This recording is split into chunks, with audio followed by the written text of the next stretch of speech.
প্রিয় মুক্তিকামী ছাত্র জনতা, আমরা দেখতে পাচ্ছি যে আমাদের এই অভ্যুত্থান এবং বিপ্লবের পরেই দেশে অরাজকতা নাশকতা করছে ফ্যাসিস্ট এবং তাদের দোসররা। আমরা দেখতে পাচ্ছি যে বিভিন্ন জায়গায় এখন গোলাগুলি চলছে, মন্দিরে হামলা হচ্ছে এবং নাশকতা ও লুটপাট করছে। আমরা মনে করি আমাদের যে ছাত্র নাগরিকদের অভ্যুত্থান তাকে নস্যাৎ করার জন্যই পরিকল্পিতভাবে এই ধরনের ঘটনা হচ্ছে।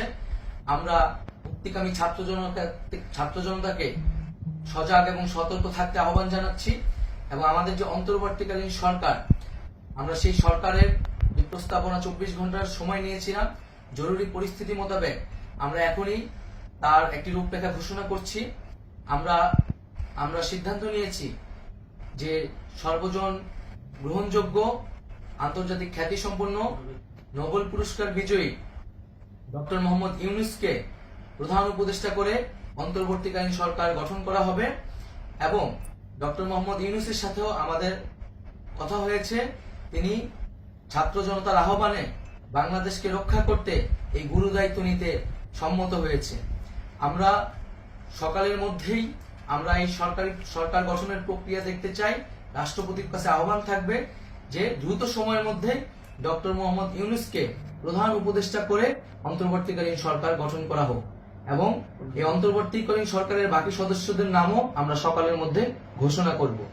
প্রিয় বন্ধুগণ, দেশে যে অরাজকতা চলছে, মানুষের জীবনের নিরাপত্তাহীনতা চলছে, সেজন্য আমরা রাষ্ট্রপতির কাছে আহ্বান জানাচ্ছি দেশে আইন শৃঙ্খলা পরিবেশ ফিরিয়ে আনার জন্য দ্রুত সময়ের মধ্যে কার্যকর ব্যবস্থা নিতে হবে এবং আইন শৃঙ্খলা বাহিনীকে সহযোগিতা করার জন্য মুক্তিকামী ছাত্র জনতাও রাজপথে থাকবে এবং অন্তর্বর্তীকালীন সরকার গঠন না হওয়া পর্যন্ত মুক্তিকামী ছাত্র জনতাকে রাজপথে থেকে তাদের যে অভ্যুত্থান, সেই অভ্যুত্থানকে রক্ষা করতে হবে।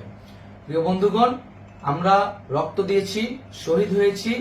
আমাদের যে প্রতিশ্রুতি একটি নতুন বাংলাদেশ গঠন করার জন্য, সেটিকে আমাদের অবশ্যই বাস্তবায়ন করতে হবে এবং অবশ্যই ছাত্র জনতার প্রস্তাবিত সরকার বাদে কোনো ধরনের সরকার কিন্তু মেনে নেওয়া হবে না।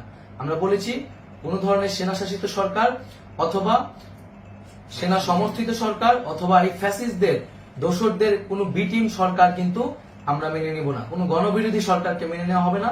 ছাত্র জনতার অভ্যুত্থানকারী যে প্রস্তাবিত সরকার, অন্তর্বর্তীকালীন সরকার, যেটা আমরা সিদ্ধান্ত উপনীত হয়েছি ডক্টর মোহাম্মদ ইউনূসকে প্রধান উপদেষ্টা করে এই সরকার গঠন করা হবে, সেই সরকারকেই বাস্তবায়ন করতে হবে অবিলম্বে।